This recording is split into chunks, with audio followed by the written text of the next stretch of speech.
Pai do Senhor, para os amados irmãos, amém, queridos? É o pastor Patrick. Uma satisfação estar com os irmãos e compartilhar mais um estudo, uma reflexão bíblica com os irmãos. Ezequiel, capítulo 47, fala sobre as torrentes das águas purificadoras. Quero ler com os irmãos rapidamente. Diz assim no versículo 3: Saiu aquele homem para o oriente, tendo na mão um cordel de medir, e mediu 1000 côvados, e me fez passar pelas águas, águas que me davam pelos tornozelos, e mediu mais 1000, e me fez passar pelas águas, águas que me davam pelos joelhos, me mediu mais 1000, e me fez passar pelas águas, águas que me davam pelos lombos, ou pela cintura, mediu mais 1000, era um ribeiro que eu não podia atravessar, porque as águas eram profundas, águas que se deviam passar a nado, ribeiro pelo qual não se podia passar. E me disse: Viste, filho do homem? Então me levou e me tornou a trazer à margem do ribeiro. E tornando eu, eis que à margem do ribeiro havia uma grande abundância de árvores, de uma a outra banda. Então me disse: Estas águas saem para a região oriental, e descem à campina, e entram no mar, e sendo levadas ao mar, sararão as águas. Palavra poderosa.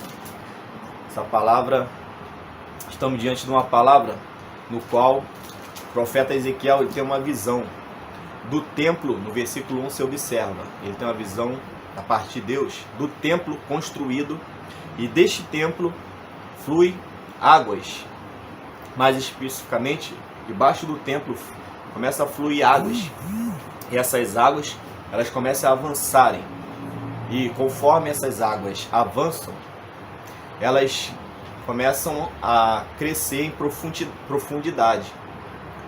E Ezequiel ele vai sendo conduzido por um ser espiritual, provavelmente um anjo da parte de Deus vai conduzindo Ezequiel. E Ezequiel, quanto mais ele vai sendo conduzido por este anjo no meio dessas águas, mais Ezequiel ele vai se aprofundando. Primeiro as águas elas começam a ter profundidade até o tornozelo de Ezequiel, depois até o joelho, depois até a cintura, e depois a profundidade é tão grande que ele só vai poder avançar se ele for a nado. Então as águas vão avançando e elas vão ganhando profundidade. E o destino delas é até o mar, mais especificamente o Mar Morto. Versículo 8. Elas descem a campina e entram no mar. Este mar é o Mar Morto. O Mar Morto é o rio salgado. Está a 300 metros abaixo do nível do mar, cujas águas salgadas não podem sustentar a vida. Então, o Mar Morto, ele é o destino dessas águas. Quando essas águas elas entram no Mar Morto, esse Mar Morto é restaurado. Onde havia morte, começa a haver vida. Árvores começam a nascer ao redor desse mar. A água começa a ficar potável. Peixes começam a existir nesse mar. E árvores começam a dar frutos. E os povos começam a se alimentar dos frutos e dos peixes. E ali as águas elas trazem vida. Elas trazem ali vida para o povo e vida com abundância. Desculpa. Então, porque Deus ele traz as águas. Porque no decorrer do estudo nós vamos ver que essas águas simbolizam o Espírito Santo de Deus. Mas Deus ele revela a glória de Deus, a glória, o poder do Espírito Santo através daquelas águas, simbolizado naquelas águas, porque naquela época, naquele contexto, o povo passava por secas, e ali aquelas secas que o povo passava, eles viam um resultado, que era morte, destruição, pessoas, animais morrendo. Então ali água para eles, naquele contexto, era sinal de vida, era muito para aquele povo. A água tinha um significado muito grande para eles, era muito significativo. Então a glória, o poder do Espírito Santo foi mostrado para Ezequiel para passar para o povo como águas poderosas que avançam e ganham profundidade e trazem vida por onde passam. E o que é morto se torna agora vida e produz frutos. Então, que palavra poderosa, irmãos. E Ezequiel, ele está num contexto, irmãos, muito interessante. Esta visão é do templo restaurado, uma visão futura do templo restaurado, fluindo a glória do Espírito Santo, simbolizado naquelas águas. Mas a história ali que o povo está passando, a história real e presente, é que o templo de Jerusalém foi destruído por causa dos pecados de idolatria e injustiça social, que o povo, ao invés de colocar o amor em prática, o amor pelos órfãos, viúvas, pelos necessitados, o povo, eles começam a oprimir essas pessoas. Então, Deus permite que o inimigo entre e derrote o povo de Israel e leve o povo de Israel para o cativeiro. E ali o inimigo deixa os mais fracos do povo, que não representam perigo, deixam ali os mais fracos. E Ezequiel está entre esses mais fracos, mais pobres. E esses mais fracos, mais pobres do povo estão desanimados, vendo o templo destruído. Mas Ezequiel, ele traz esta visão de esperança.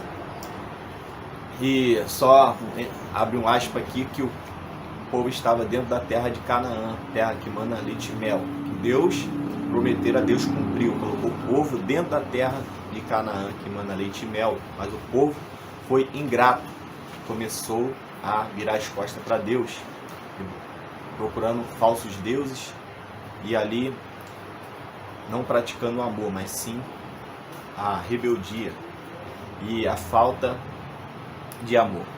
Então, irmãos, nós podemos observar no livro de Ezequiel que o povo começa a pecar, e Deus, no capítulo 8 ao 11, capítulo 8 ao capítulo 11, Ezequiel tem uma visão da glória de Deus, da presença de Deus saindo do templo. Mas no capítulo 40 ao capítulo 48, Ezequiel tem uma visão da presença de Deus voltando para o templo. Então, é interessante a figura do templo. Por quê? Porque Deus, ele sempre desejou habitar desde o Éden entre os homens. Então, Deus, nesta época, ele manda construir o templo para que Deus ali se manifestasse dentro do templo entre os homens. E ali, dentro do templo, só poderia entrar os escolhidos, que eram os sacerdotes, escolhidos por Deus, a tribo de Levi, mais especificamente, que eram os sacerdotes. E ali, dentro do templo, existia duas seções, que era o lugar santo e o lugar santíssimo. Então, nessa seção, o lugar santíssimo, existia a Arca da Aliança. E ali, a Arca da Aliança, ela simbolizava o trono de Deus. E ali, a Arca da Aliança, ela feita de madeira de acácia, revertida de ouro. E ali, aquela arca, acima da arca tinha uma tampa que se chamava propiciatório. E ali, em cima da tampa, tinha dois querubins, um virado para o outro, as suas asas viradas um para o outro. E ali, no meio das asas, Deus se manifestava. O trono de Deus ficava entre as asas dos querubins. Por isso que Deus é descrito como aquele que é entronizado entre os querubins. E ali, naquele compartimento chamado Santo dos Santos, Deus se manifestava entre os querubins. E o único que poderia entrar era o sumo sacerdote. Entre os sacerdotes ainda tinha uma classe superior, que era o sumo sacerdote. Eles eram os únicos que poderiam entrar no Santo dos Santos. E ali, Deus se manifestava para o sumo sacerdote e entregava ordens para o sumo sacerdote. E essas ordens eram dirigidas para o povo. E Deus falava com os sacerdotes, e os sacerdotes passavam as ordens de Deus para o povo. E ali, o povo, obedecendo às ordens de Deus, a bênção do Senhor era derramada sobre todo o povo, devido à obediência. Então, esse é o ponto central. Quando Deus ele estava firmemente estabelecido entre o povo, dentro do templo, reinando entre o povo obedecendo às ordens de Deus, e Deus ali reinando. O poder do Espírito Santo de Deus, ele era manado, ele era fluído do templo, ali do trono de Deus, ele fluía para o povo, abençoando, dando fartura, dando saúde, protegendo, avivando.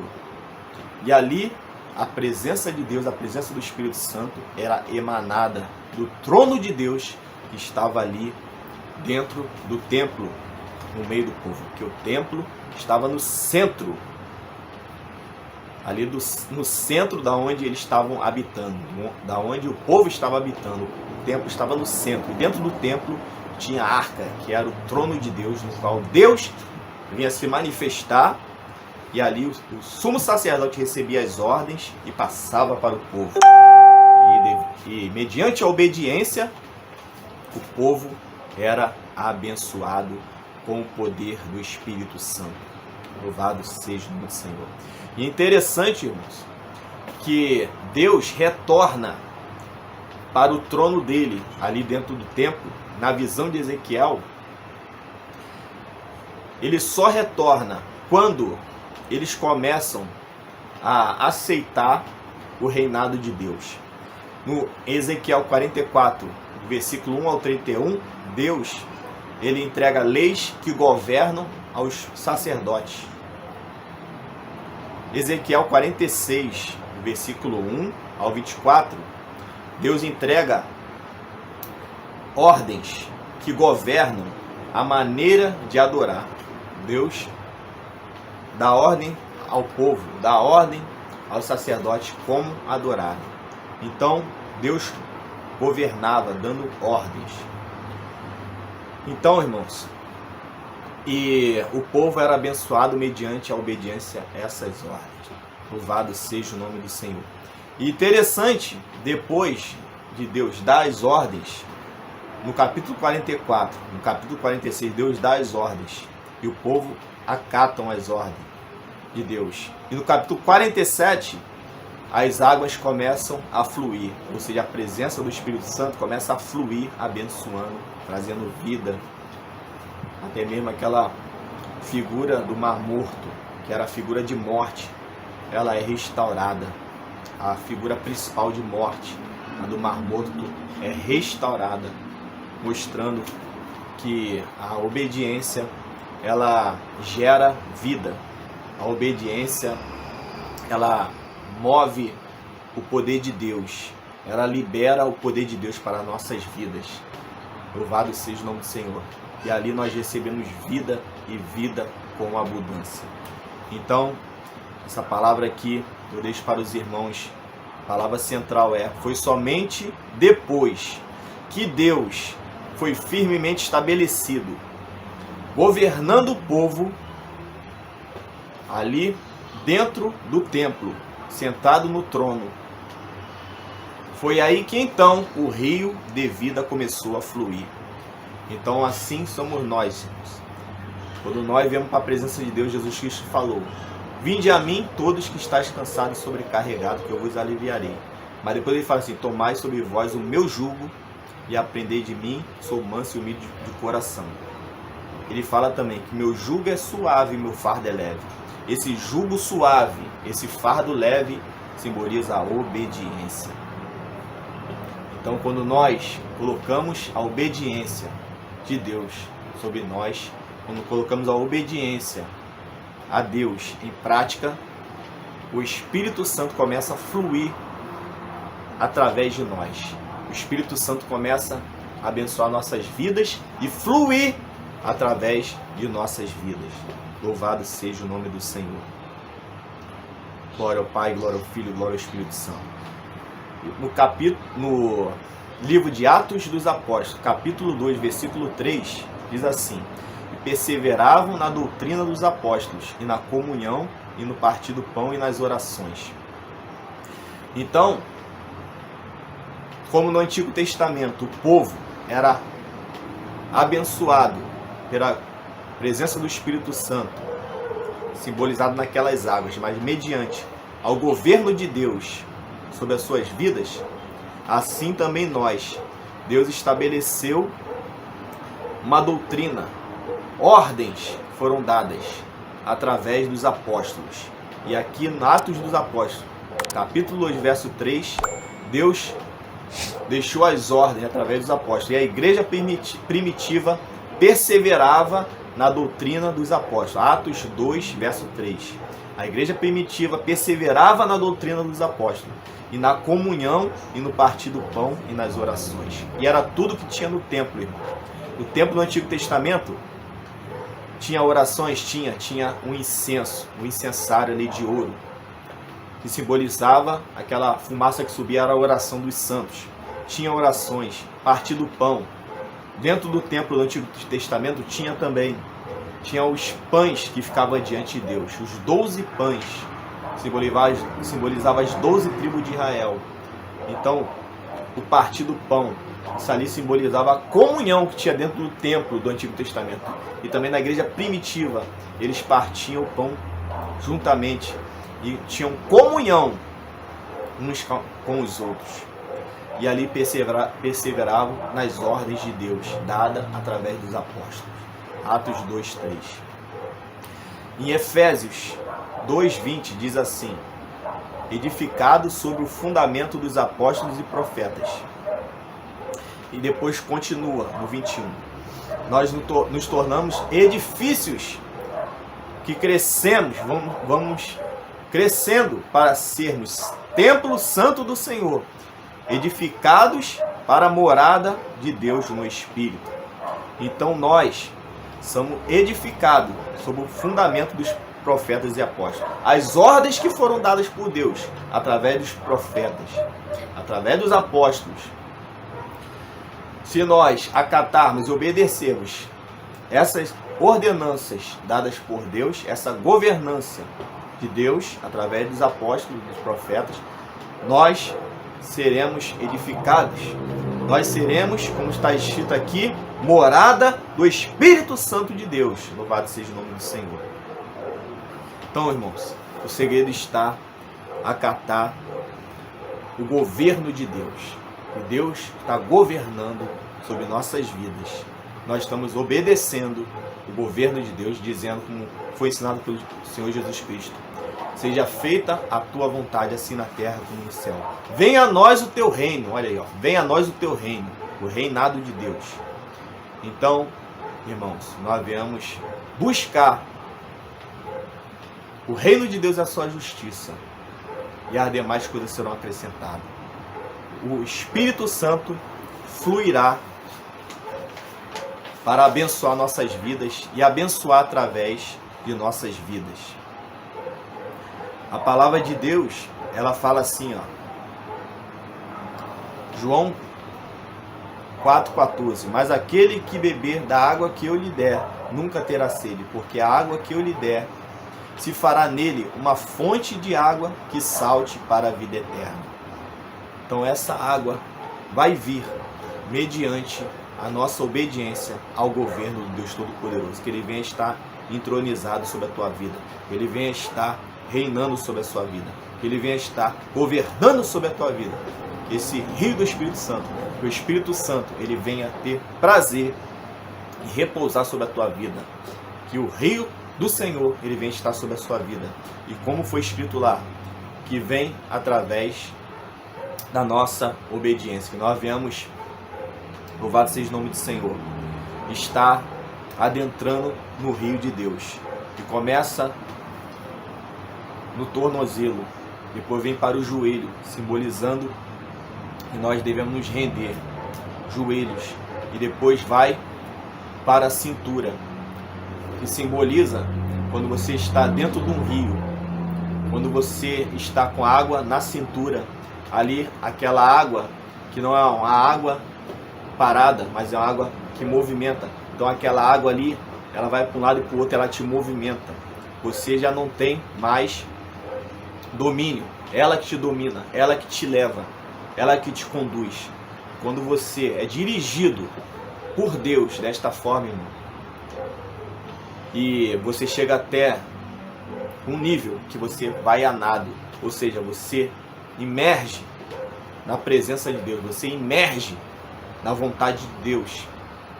Então, irmãos, nós possamos estar nos entregando à vontade de Deus, estar nos humilhando, nosso joelho dobrado, para que nós possamos ser governados pelo Deus Todo-Poderoso. Só para encerrar, 1 Pedro 2, 4 ao 5 diz assim: E chegando-vos para ele pedra viva, reprovada na verdade pelos homens, mas para com Deus eleita e preciosa. Vós também, como pedras vivas, sois edificados casa espiritual e sacerdócio santo, para oferecer sacrifícios espirituais, agradáveis a Deus por Jesus Cristo. Então que nós possamos ser como está escrito aqui, pedras vivas. Cada um de nós somos pedras vivas, e nós juntos tornamos o templo do Espírito Santo de Deus. E nós possamos ser pedras vivas, casa espiritual, sacerdócio santo, que nós possamos cumprir nossa missão sacerdotal aqui na terra, sendo coluna de oração, trazendo sacrifício de louvor diante do Senhor e manifestando, levando o sacrifício de Cristo para o nosso próximo, ou seja, pregando o sacrifício de Cristo e a ressurreição de Cristo para o nosso próximo, para que ele possa usufruir da bênção do Espírito Santo, dessas águas que nós nos alimentamos, eles possam se alimentar também e possam ser restaurados como nós somos restaurados. Deus possa te abençoar tremendamente, em nome de Jesus.